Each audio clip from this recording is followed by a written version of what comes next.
दोस्तों, कैसे हो आप लोग। मैं आज आप सबके सामने हाजिर हूँ इंडियन टीम के बारे में बात करने के लिए। इंडियन टीम जो कमाल का प्रदर्शन करते हुए ग्रुप स्टेज में कमाल का प्रदर्शन करते हुए उन्होंने सुपर 8 में एंट्री किया है। 2 दिन पहले कर लिया था, बट आज टाइम मिला है तो थोड़ा आज वीडियो बनाते हैं लंबा सा। तो जैसा आप सबको मालूम है कि इंडिया ने अपने मेंस T20 वर्ल्ड कप का आगाज़ USA के सामने वानखेड़े में किया था। जैसा उम्मीद कर रहे थे, जैसा चलते हुए आ रहा था, अभिषेक शर्मा, ईशान किशन, सूर्य कुमार यादव, तिलक वर्मा, हार्दिक पांड्या, बहुत उम्मीदें थी इस मैच से। उम्मीदों का मतलब ये था कि हम मिनिमम 250 रन तो एक्सपेक्ट कर रहे थे, लेकिन हुआ क्या, USA ने लंका लगा दी स्टार्टिंग में। वानखेड़े में इंडिया ने 77 रन पे अपने 6 विकेट गंवा दिए।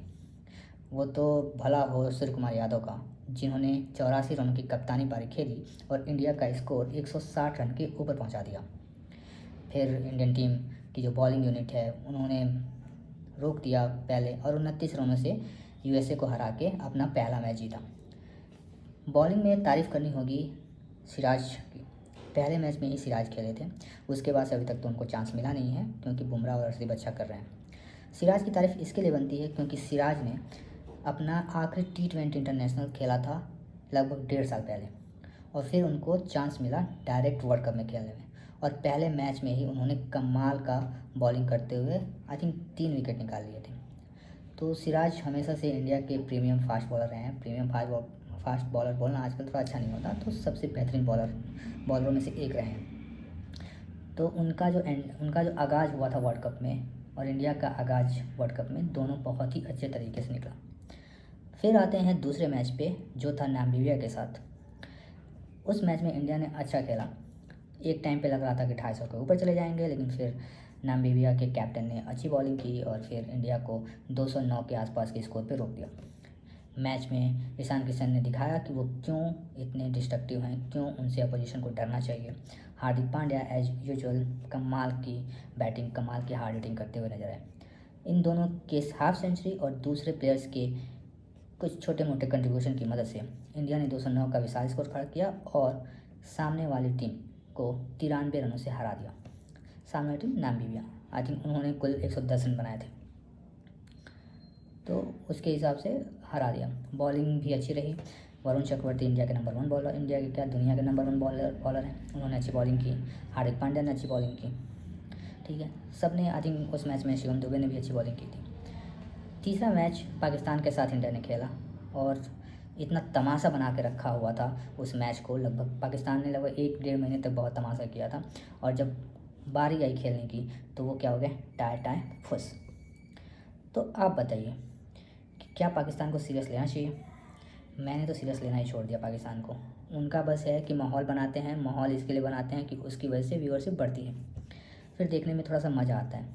लेकिन जिस तरीके से इंडिया ने उनको पीटा, जिस तरीके से उनको लताड़ा, मतलब क्या बोलते हैं, धोबी, मतलब बहुत बुरी तरीके से मारा भाई, बहुत बुरी तरीके से। जितना हुआ था सब खत्म कर दिया।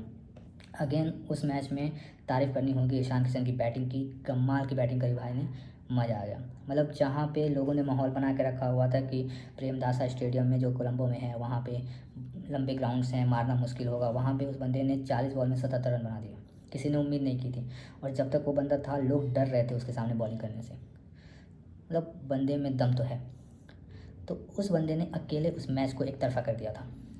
मतलब आप बोल सकते हो कि पहले इनिंग में खेला था और इसके लिए नहीं, लेकिन आप अगर मैच के कंटेक्स्ट से देखोगे तो आपको समझ में आएगा कि उस बंदे ने अकेले, मतलब पाकिस्तान वाले मैच को अकेले उसने साइड लाइन कर दिया था। इंडियन की बॉलिंग लाइक इस वर्ल्ड कप में क्या, मतलब मैं पिछले कई सालों से मेरे लिए सबसे बड़ा सरप्राइज़ ये है कि इंडिया अपनी बॉलिंग में बहुत अच्छा करता जा रहा है। इंडिया के पास बुमराह, अर्शदीप, सिराज, वरुण चक्रवर्ती, कुलदीप यादव, हार्दिक पांड्या, शिवम दुबे, मतलब लाइक आप बहुत अच्छे अच्छे बॉलर हैं। शिवम दुबे लाइक अच्छा ऑलराउंडर है 1-2 ओवर निकालने के लिए, तो मस्त बॉल की। और पाकिस्तान वाले मैच में तो सबसे बड़ी बात होगी कि तिलक वर्मा और रिंकू सिंह से भी बॉलिंग करा दी। तिलक वर्मा को विकेट भी मिल गया। तो ये रहा। और लास्ट जो मैच बचा हुआ था औपचारिक मैच नीदरलैंड के साथ, उसमें भी इंडिया ने बहुत ही अच्छा प्रदर्शन करते हुए 17 रनों से हरा दिया। शिवम दुबे ने बहुत ही बेहतरीन बैटिंग की और इस तरीके से इंडिया ग्रुप स्टेज के अपने चारों मैच जीत के सुपर 8 में प्रवेश किया। अब बात करेंगे कि ग्रुप स्टेज में इंडिया की साइड से क्या क्या अच्छी बातें रहीं और क्या क्या बुरी बातें रहीं, यानी कि क्या क्या पॉजिटिव रहा और क्या निगेटिव रहा। पॉजिटिव की बात करें तो मेरे लिए सबसे बड़ा जो पॉजिटिव है वो है ईशान किशन। ईशान किशन ने इस वर्ल्ड कप में अभी तक 4 पारियों में 176 रन बनाए हैं और तारीफ़ करने वाली बात यह है कि उनका स्ट्राइक रेट 193 का है। इम्पैक्ट आप देखो उस बंदे का, वो बंदा अगर चल जाता है तो वो स्टार्टिंग के 6 ओवर में ही, यानी कि जब तक वो रहता है तब तक वो अपोजिशन से उस मैच को बहुत दूर लेके चला जाता है। दूसरे नंबर पे आएंगे कप्तान खुद सूर्य कुमार यादव। उनका इम्पैक्ट आई थिंक बहुत बड़ा है इस टीम में। रीजन कमाल का कप्तानी कर रहे हैं, कमाल का बैटिंग कर रहे हैं, यानी कि उनके बारे में जितना बोला जाए वो कम है। तीसरे जो इम्पैक्टफुल प्लेयर हैं वो हैं वरुण चक्रवर्ती, दुनिया के नंबर 1 गेंदबाज। उन्होंने इस वर्ल्ड कप में प्रूव भी किया है कि वो दुनिया के नंबर 1 गेंदबाज क्यों हैं। उन्होंने 9 विकेट लिए हैं और वो भी केवल 5.16 की इकनॉमी से। वो उनको पढ़ना अपोजिशन के बैट्समैन के लिए बहुत मुश्किल होता जा रहा है। हार्दिक पांड्या को कैसे बोल सकते हैं अगर हम पॉजिटिव की बात करें तो। हार्दिक पांड्या जैसा ऑलराउंडर इस समय दुनिया के किसी भी टीम में नहीं है। कमाल के ऑलराउंडर, कमाल के player, I think bowling batting fielding जो कुछ भी करते हैं बेस्ट करते हैं। फिर आते हैं जसप्रीत बुमराह के बारे में जितना बोला जाए कम है। फिर अर्शदीप और शिवम दुबे ऐसे प्लेयर्स हैं जिनके बारे में बहुत कम बात होती है। उनके आप जब भी देखोगे तो उनका जो भी है बॉलिंग में कंट्रीब्यूशन होता है, लाइक अर्शदीप का बॉलिंग में कंट्रीब्यूशन और शिवम दुबे का बैटिंग में कंट्रीब्यूशन कमाल का होता है, बहुत ही इम्पैक्टफुल होता है। लेकिन उसके बारे में क्योंकि वो दूसरों के परफॉर्मेंस के सामने आई थिंक उसकी उतनी बात नहीं होती।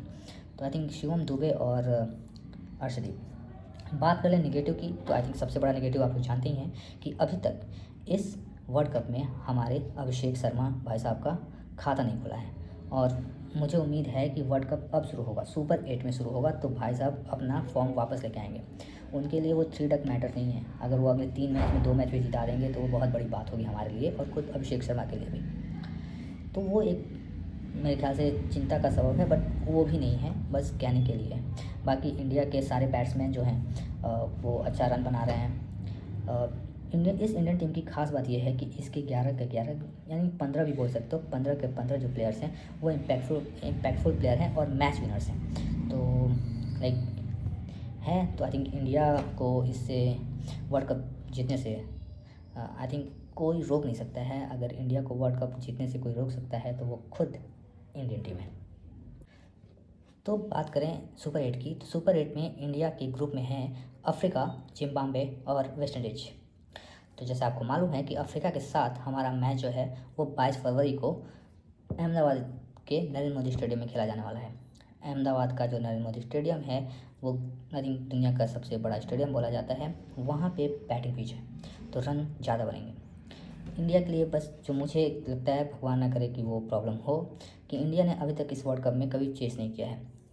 तो मैं ये देखना चाहूँगा कि अगर चेस कर रहे हैं तो क्या वो क्योंकि अगर वहाँ बैटिंग विकेट है तो अफ्रीका की साइड भी, लाइक इंडिया के बाद अगर इस वर्ल्ड कप में दूसरी सबसे अच्छी साइड है वो है अफ्रीका की। तो अगर अफ्रीका अगर अफ्रीका 200 के आसपास स्कोर बनाती है तो मुझे देखना होगा कि मतलब लाइक इंडिया कैसे उसको चेस करती है। तो और लास्ट वर्ल्ड कप का फाइनल भी दोनों के बीच में था, तो 22 फरवरी का इन दोनों का मुकाबला होने वाला है। और मुझे लगता है कि इस वर्ल्ड कप में अब तक का बेस्ट जो मैच होने वाला है वो यही होने वाला है। फिर आते हैं दूसरा मैच जिम्बाब्वे के साथ। जिम्बाब्वे ने इस वर्ल्ड कप में अभी तक एक बार भी नहीं हारा है। उसने ऑस्ट्रेलिया को हराया रन बचाते हुए, श्रीलंका को हराया रनों का पीछा करते हुए। इस समय जिम्बाब्वे बहुत ही अच्छा खेल रही है। उसके कप्तान सिकंदर रजा, फिर उनके जो बॉलर हैं मुजरबानी, आई थिंक कुछ ऐसा ही नाम है उनका, यानी कि उनके पास कुछ ऐसे प्लेयर्स हैं जो मैच विनर्स हैं। वो अपने दिन किसी भी बड़ी टीम को हरा सकते हैं। तो इंडिया को जिम्बाब्वे टीम को हल्के में नहीं लेना चाहिए। और सबसे बड़ी बात है कि जिम्बाब्वे के साथ इंडिया का मैच जो है वो चेपॉक में है, तो संभल के खेलना होगा।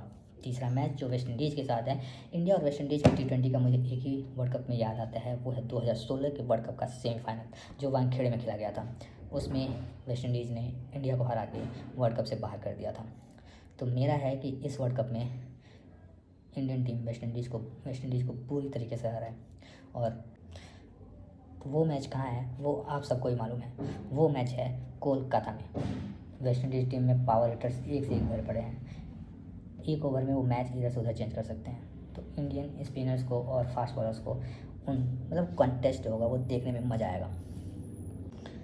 तो जो अभी तक का रिकॉर्ड है और जो अभी तक का माहौल है, उससे देख के तो यही समझ में आ रहा है कि इंडिया का जो मिडिल ऑर्डर है और बॉलिंग यूनिट है वो खतरनाक फॉर्म में है। लेकिन जो टॉप ऑर्डर है, खासकर अभिषेक शर्मा, खास करके केवल अभिषेक शर्मा, आई थिंक उनके रन बाकी हैं। आई थिंक वो एक बार फॉर्म में आ जाएँ तो मज़ा आ जाए, वो है। बाकी मुझे तो लगता है कि इंडिया 8 मार्च को अहमदाबाद में वर्ल्ड कप उठाएगा, वर्ल्ड कप ट्रॉफी एक बार फिर उठाएगी। आपको क्या लगता है, आप बताइए कमेंट सेक्शन में। और चैनल को लाइक शेयर सब्सक्राइब कर दीजिए। नया नया बोलना सीख रहा हूँ मैं, तो please like share subscribe to motivate me कि मैं और भी अच्छा बनाऊँ। ओके, मिलते हैं अगले वीडियो में, तब तक के लिए जय हिंद।